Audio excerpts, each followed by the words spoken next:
We're going to go over to the other side of the street now to All Elite Wrestling. First portion of the year. For me, the highlight in that part of the year was the CM Punk MJF feud, which on a side note, I think if the media scrum to end all media scrums from All Out hadn't happened, I think last night's main event between Jon Moxley and MJF almost certainly would have been CM Punk versus MJF, the rubber match, because as of AEW Revolution, which occurred in March, I believe they were 1-1 because MJF defeated Punk in, I believe, early February this year in Chicago, and not only beat him once, he beat him twice. The referee restarted it because I believe he did the tape gimmick where he put tape around Punk's throat and then locked on the sleeper. And the ref saw the tape and said, no, we're starting the match again. And you think, oh, Punk's going to get the win now. But no, I think he used the Dynamite Diamond Ring. Knockout punch. MJF beats CM Punk in Chicago, which then sets up match 2, the rematch. Revolution, the dog collar match between CM Punk and MJF. For me, and again, this all goes down to personal preference. For me, the dog collar match between CM Punk and MJF is AEW's match of 2022.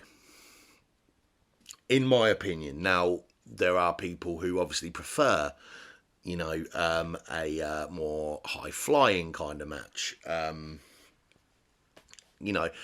Again, it's not for everybody. I know there are some people who don't see, and if they don't, I mean, what are you looking at? Because, I mean, it screams out loud and clear to me. MJF, some people, especially at the beginning of AEW, I think they're kind of coming around now. MJF, I didn't see his appeal. Well, he talks a lot. His wrestling's boring. Yeah, he doesn't come off the top rope. But like he said it in promos before. I make you feel. I make you want to hate me, which is true. He hasn't lied. MJF is a bona fide star, and if he chooses to, for the next 20 years, in both All Elite Wrestling and WWE, MJF could be the Ric Flair level Triple H to more modern fans in like the mid 2000s. That Ric Flair Triple H heel champion that you want your favourite wrestler to kick the crap out of and take his belt away. He has that potential. This guy can talk better than anybody I have seen in a long, long time. And one of the things that made his promos even better was having a worthy adversary opposite him like CM Punk. Now I'm going to get on to a bit of a rant at the end of this podcast. I haven't scripted anything, but I can just sort of feel it coming on. Because one of the bigger, maybe the biggest, I don't know, probably not actually. We'll get to that in a minute. Stories was obvious't the brawl out at All Out, as they like to call it, and I've got some opinions on that which I really want to dive into. With people, because I do think there needs to be some clarity added to this situation, and again, it's just my opinion for what it's worth, but we will dive into that. So, not a great deal in the second quarter of the year. Off the top of my head, I'm sure. Oh, hold on. So, let's see, Double or Nothing was made on the WWE side of things. Not a great deal going on. I think they do kind of get into a holding pattern post WrestleMania, before SummerSlam. So, but AEW, you go to Double or Nothing and you have CM Punk coming out on top against Adam Page, and finally, after 7 or 8 months of fantastic work by CM Punk, he picks up his first AEW World Title, and then immediately proceeds to break his foot, meaning he has to go on the shelf for a few months. And again, that leads up to what I'm going to get to at the end, so I'll leave that thread hanging. This is my personal opinion. I will give reasoning and rationale behind my opinion, so please indulge my opinion to the end when I make my point. There is a point. I just want to stress that at the start. So, in short, before I get into the long version, the all-out media scrum controversy and the things that have come out since. So as of now, as of last night, in fact, UK time, the Young Bucks and Kenny Omega have returned to television after the media scrum post-match fight with CM Punk. The investigation concluded, and we are now the other side of that. The Bucks and Omega have returned. CM Punk is on the shelf with an injury. All the talk is that CM Punk is currently negotiating a buyout of his contract with AEW. Personally, I think that is a huge black eye on AEW. And my central point to this section of the podcast, on the whole, I believe CM Punk was done dirty by Kenny Omega, Hangman Page, the Young Bucks, and Chris Jericho. Now, I will lay this out chronologically. But first of all, I want to lay out some of the points from CM Punk, which I will say things I did not agree with CM Punk on. Nobody is completely blameless in this situation, and usually with situations like this, nobody is completely blameless. What usually happens is what's happened here. People take sides. People will rush to get their side out very quickly. In my experience, in life, there's a phrase, "Thou protesteth too much," which means if you're so quick to protest your innocence and you're so quick to get your version of events out there, chances are you're probably not telling the whole story, or you're colouring events in a certain way. Now, as far as CM Punk goes, things I don't agree with, what we know for sure he did, what has been unequivocally proven, we think, beyond reasonable doubt, CM Punk should not have sat next to his boss and trashed company executives to the media, and just go on a tirade, profanity-filled tirade. CM Punk really made Tony Khan look like a fool at that point. As far as Tony Khan goes, I will get to Tony Khan. Punk should not have done that. When Punk first came back from his foot injury, he should not have called out Adam Page for his world title rematch just to make a point of don't shoot on me because I'm going to give you a receipt. Because that's more insider bullshit, and that is what Adam Page did to Punk. Sometimes you do just have to take the high road. Punk should have taken the high road. He didn't. It is also been widely reported and hasn't been denied by anybody that Punk threw a punch at Nick Jackson.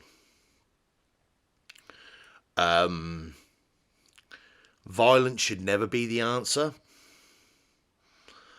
But you know, you don't punch the guy. I mean, look, I'm not gonna, you know, harp on, you know, the ins and outs of everything. But look, I understand it was a 3-on-1 situation. 3 guys come into your locker room. You're in there with your dog and your friend's wife who is on crutches. This is all proven. 3 guys who you've just made your opinion very clear about come into your locker room. And apparently there was other people in tow. I think Brandon Cutler, Michael Nakazawa, Christopher Daniels, Mega Parak, who is the number 2 head honcho behind Tony Khan. So that's 7 people coming into your locker room, by my calculations, to basically what? What are you going into his locker room for? What are they going into his locker room for? So, let's back up and let's timeline these events. Now, this might take a minute, but this is important for context. August 2021, CM Punk comes into AEW. CM Punk says how happy he is to be back in wrestling. He missed the fans. He missed the buzz of being a wrestler. He comes into the company. Tony Khan signs him to what I'm sure was a humongous financial deal. And I'm sure Punk wasn't hurting for money.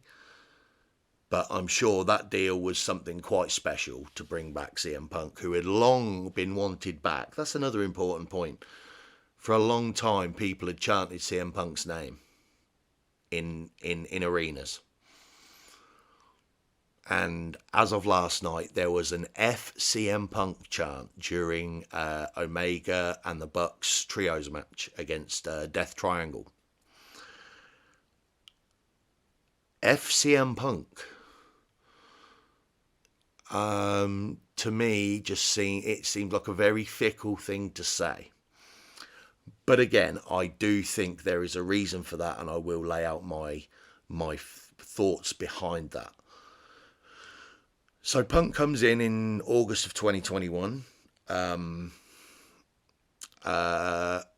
Colt Cabana, who will come into this story later on, makes his final AEW television appearance, I believe, in November of 2021.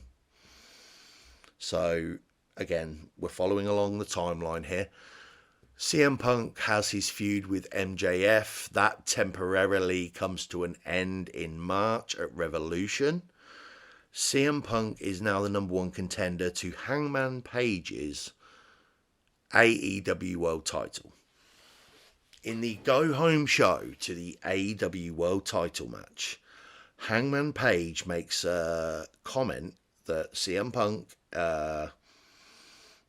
for real, did not know was coming, saying that he was going to save AEW from CM Punk. You are a cancer in the locker room. Which Punk did not know was coming.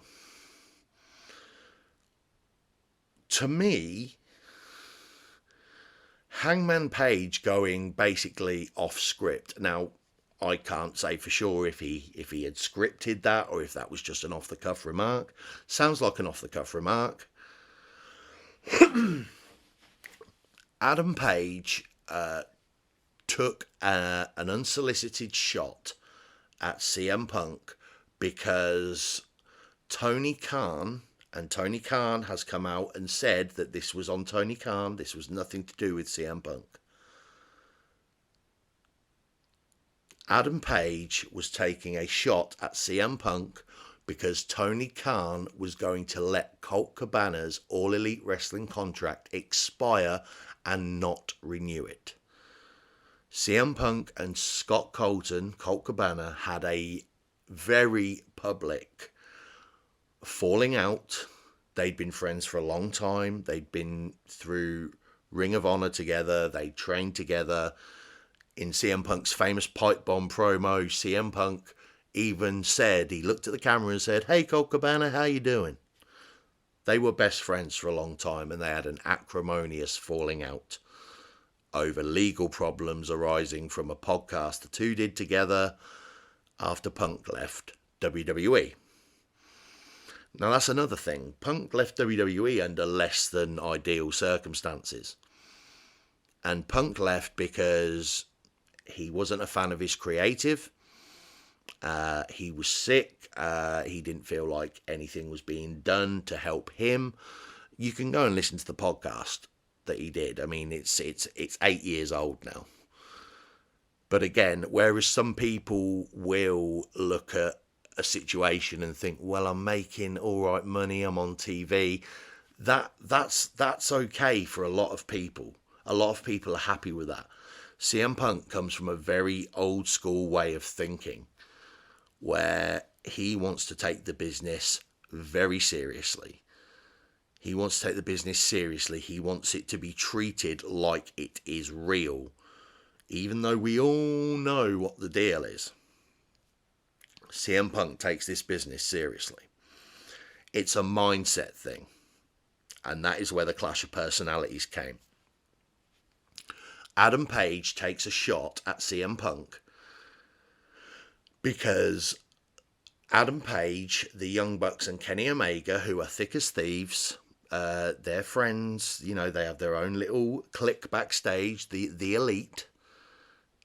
They assume that the reason Tony Khan is letting Colt Cabana's contract expire is because of CM Punk. CM Punk and Tony Khan have both unequivocally said they had nothing to do with it. Nothing to do with it. CM Punk has enough respect for the wrestling business. He would not just walk into a locker room and start saying, I don't want him here, I don't want him here, I don't like that person, I'm not going to work with him. CM Punk, for all of his faults, he is not faultless. He is not faultless. CM Punk is a professional. He is a professional wrestler. And I truly believe that. There are telltale signs when people say what they mean and mean what they say. CM Punk is one of those guys. CM Punk may be a lot of things, and he's even admitted he can be a bit of a dick. However, he's not a liar. I genuinely believe he is not a liar. Now, we've pointed out that he shouldn't have gone tit for tat with Page over the little inside comment, which again was ill-advised by Adam Page because it was completely without merit. Adam Page, opening his mouth, opened this whole can of worms. So already, if you want to get very sort of childish and playground about it, Adam Page, who is a member of the Elite with the Bucks and Omega, started this. So, we now go to Punk goes tit for tat with Page, excuse me. Punk has his two matches within the space of 2 weeks with Moxley. eventually becomes the undisputed All Elite Wrestling champion. Then comes the media scrum. CM Punk, for half an hour, calls out journalists, Dave Meltzer and Brian Alvarez and Nick Hausman in particular, for stories they have written, and written as fact, as opposed to saying it is their opinion or it is what they have heard. Written as fact that CM Punk is a locker room cancer, that CM Punk is being very defensive, that CM Punk is this horrible person that nobody wants to be around, that everybody hates. Nobody wants him in AEW. But everybody seems to be saying the same thing. Now, the most popular wrestling news outlet in the world, to me, is The Observer. The Wrestling Observer by Dave Meltzer. For over 40 years, Dave Meltzer, as a historian, an incredible mind for wrestling. And I'll add in Brian Alvarez with that. I'm a big fan of the work they do in wrestling and reporting wrestling news. And for years, in the past, I've been an Observer subscriber. However, it is very well known that the Young Bucks and Kenny Omega and Chris Jericho are all very close with Dave Meltzer. Dave Meltzer, after the brawl, after the media scrum, Dave Meltzer was reporting what he had heard from the Bucks camp. And he was also reporting things that he hadn't heard or he was assuming had happened from the Punk camp.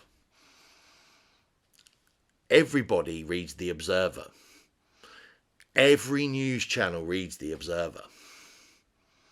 So everybody gets their news from The Observer and they take that as gospel instead of taking a step back and thinking, Dave Meltzer is friends with these people. CM Punk has just gone out and called out Meltzer. He's called out Alvarez because they wrote things as fact when what they should have said was, in my opinion.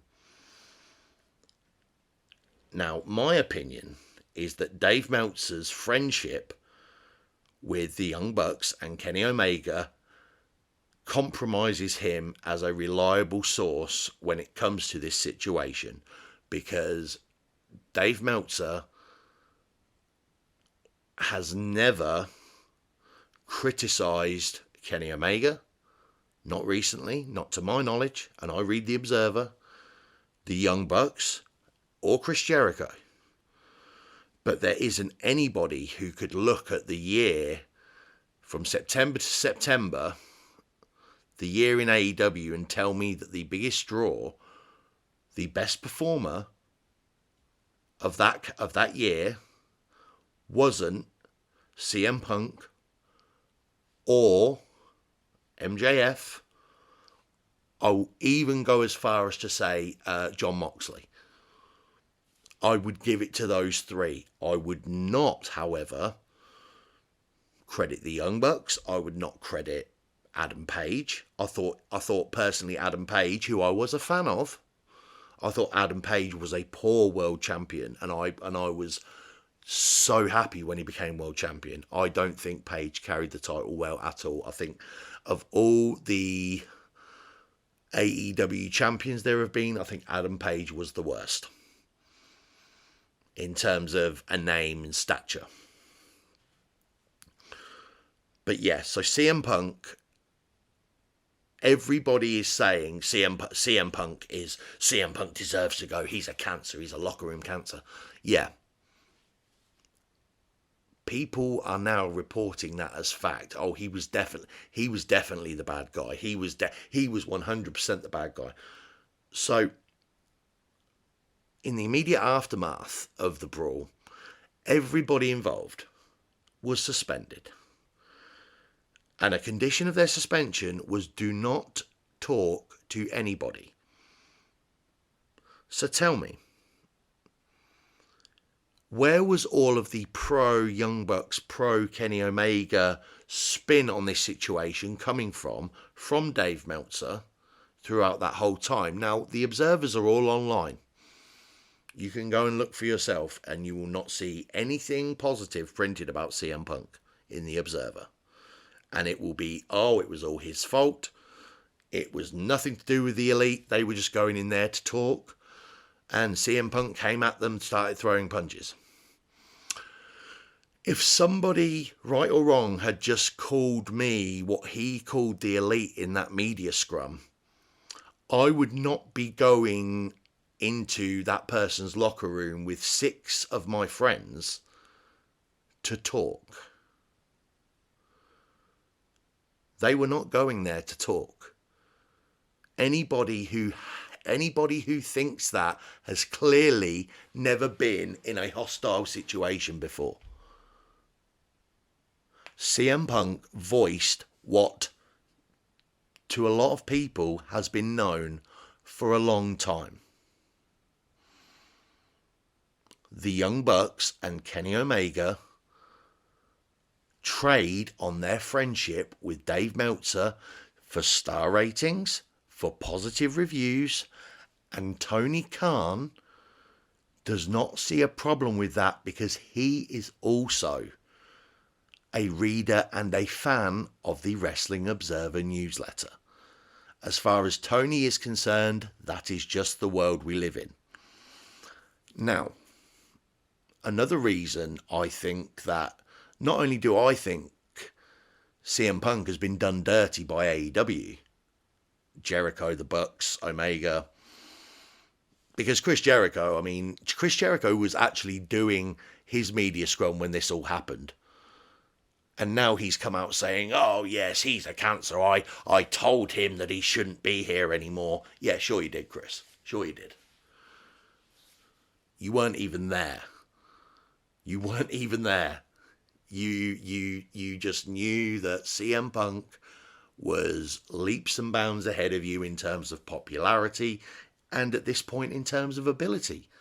And I'm not knocking Jericho. Jericho's body of work is incredible. But right now, Chris Jericho is going through a midlife crisis, and that includes hanging with the cool kids, and anybody who comes in and says, oh, actually, maybe do it this way. And I'm not saying Punk did, because I think, Punk wouldn't even waste his breath trying to talk to the Young Bucks or Omega or Jericho about, storyline and content, because as their other little buddy Adam Page said in an interview, which Punk also referenced in the press scrum, well, we've kind of figured this all out. We don't take advice from veterans. We kind of know what we're doing. Do you know? Do you know? Really? Could have fooled me. But what do I know? What do I know? I'm just a guy on YouTube. What do I know? I don't know these people personally, but to me, the frequency of information and the constant burials of Punk and burials of Punk and burials of Punk from the Observer and from the Bucks camp, it all seems just a bit laid on too thick when you lay the facts out, like hopefully I have done. When you lay the facts out in a row chronologically, it's really hard to see how anyone, clearly a lot of people do, because there was an FCM Punk chant last night, so, can't educate everyone, I suppose. It's really difficult when you lay all the facts out in front of you and go, yes, the 3 men there were they were the victims. And that one guy there, who, like he said in a promo a long time ago, has the balls to say things nobody else has the balls to say. But whereas Punk will say it publicly, Punk will address his issues openly. Punk will address his issues in public. Punk will call you out, and again, I will go back to that press conference and say, Dave Meltzer and Brian Alvarez had both reported things that CM Punk had a gripe with because CM Punk believed them to be false. CM Punk had not been contacted for comment before these comments had been printed. Like, CM Punk got Colt Cabana fired and Nick Jackson went to Tony and said, no, save his job for us. No, don't fire him. So the Bucks have gone running to Dave Meltzer and said, CM Punk was going to get Colt Cabana fired, but we saved his job. Dave Meltzer did not go to CM Punk and say, what do you think? What is your side of this story? Dave Meltzer just printed it as fact, and CM Punk said to Dave Meltzer in the press scrum, I quote, Dave, what did I do? Meltzer's response was, you tell me. Meltzer had no problem writing it as fact in his newsletter while he's behind a keyboard. But when confronted with the man he'd essentially slandered, because if you're gonna write a news piece involving two sides of the story, you better write two sides of the story, or else you're conflicted as a journalist. You're compromised. Dave Meltzer has been a fantastic journalist for professional wrestling and a credit to professional wrestling for a long, long time. But his friendship with the Young Bucks and Kenny Omega compromises him as a credible source for wrestling information, because if that is your yardstick, irregardless of whether you agree or disagree with me, if you claim to be a wrestling news site or any news site, but you have your favourites, you can have your favourites privately, but business is business and personal is personal. You take personal feelings out of business.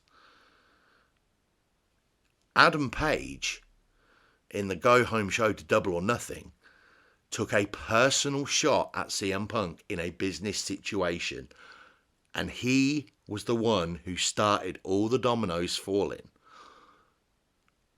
So now we're in a situation where CM Punk, who is absolutely and totally the man in the wrong, no, he did nothing correctly at all. The Young Bucks and Kenny Omega are completely innocent. Kenny Omega was just trying to save CM Punk's dog, and the Young Bucks just wanted to chat, and whatever it was Dave put. And I'm sure CM Punk said some nasty things to their face. It wouldn't shock me. However,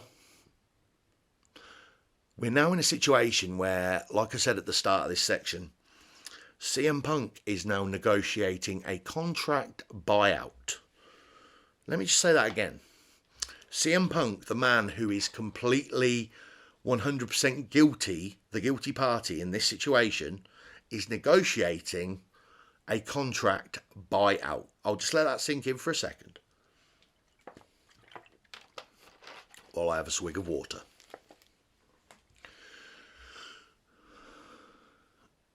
If you commit an act of violence, aggression, malice, libel, gross misconduct at your workplace, you are fired, and take it from someone with experience on both sides of this coin.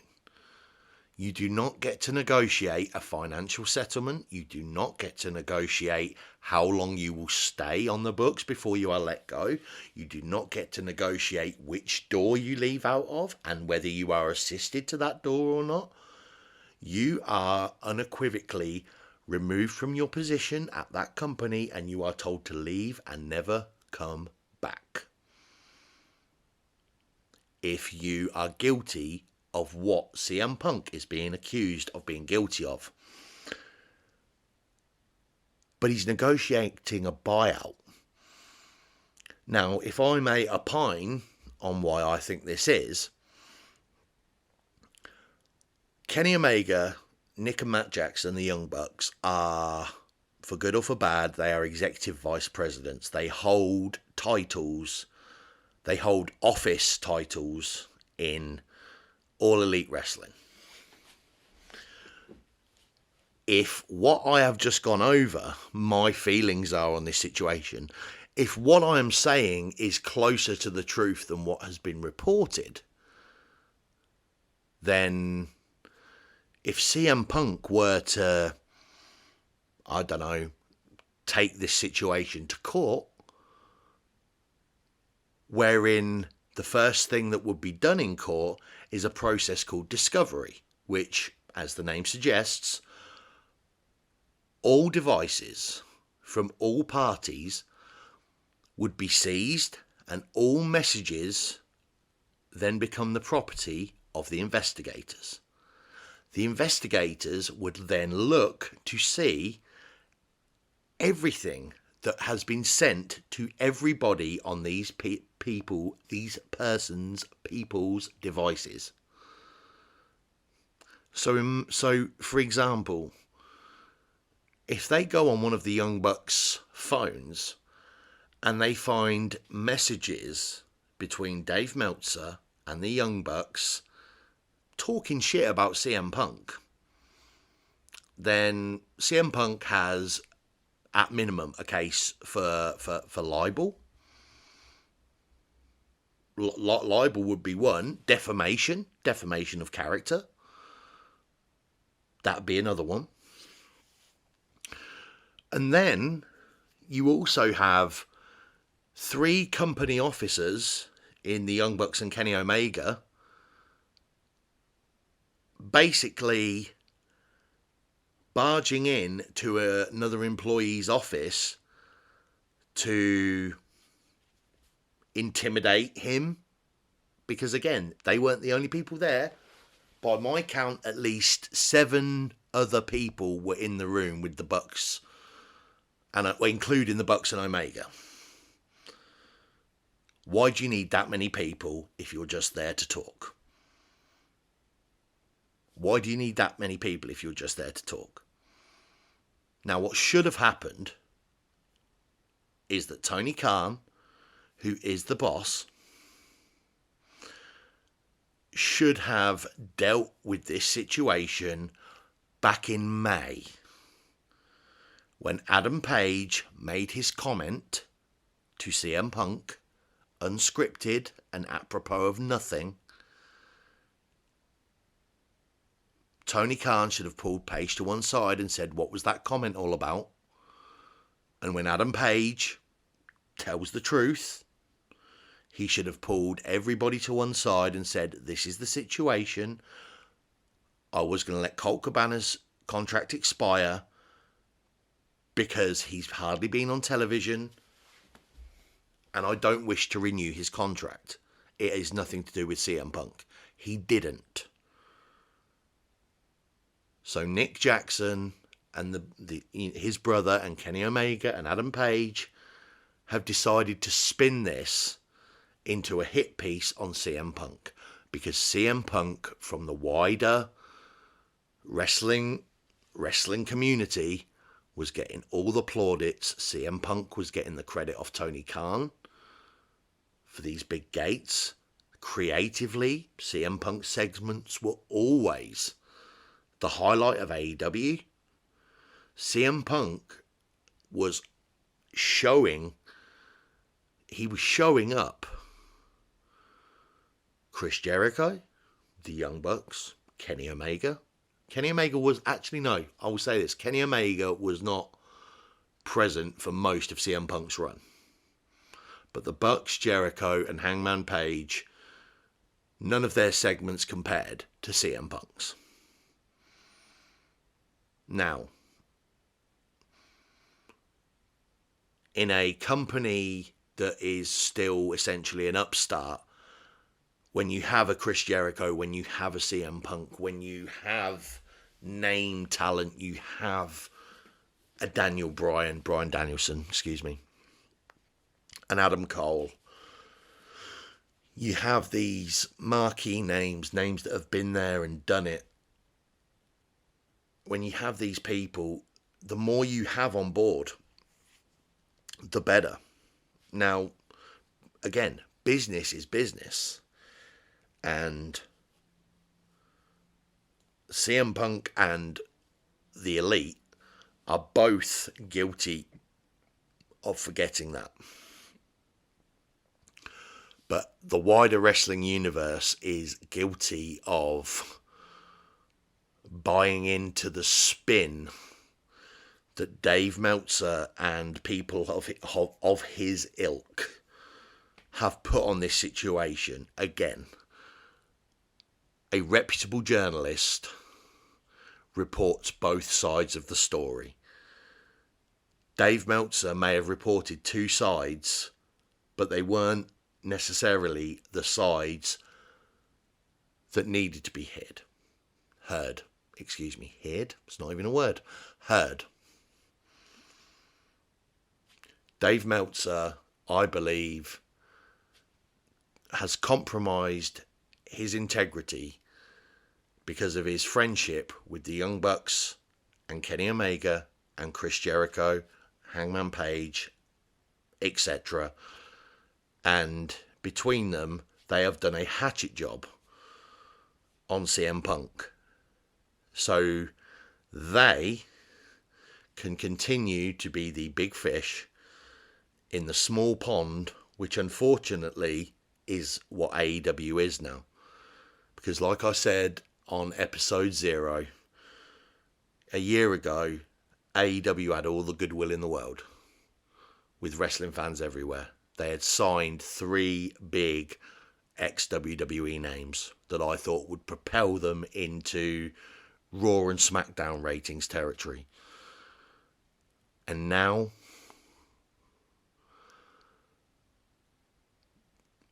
they now have MJF as champion. I salute that decision. I salute the decision to make MJF champion. He is the best thing on that program by a country mile. But because of Tony Khan's lack of foresight to actually try and grow his business and keep the peace within his company and try and avoid any litigation, he has decided to sacrifice the biggest star and the biggest money draw to ever come through his doors because he upset his very fragile, very flaky EVPs and their midlife crisis step uncle. And again, that is my opinion on the fallout from the brawl out at All Out. Again, my opinion, not the opinion of everyone at Heel Turn Wrestling, just my opinion, just my 2 cents. Opinions are like noses, everybody's got one. If your opinion differs, feel free to leave it in the comments below.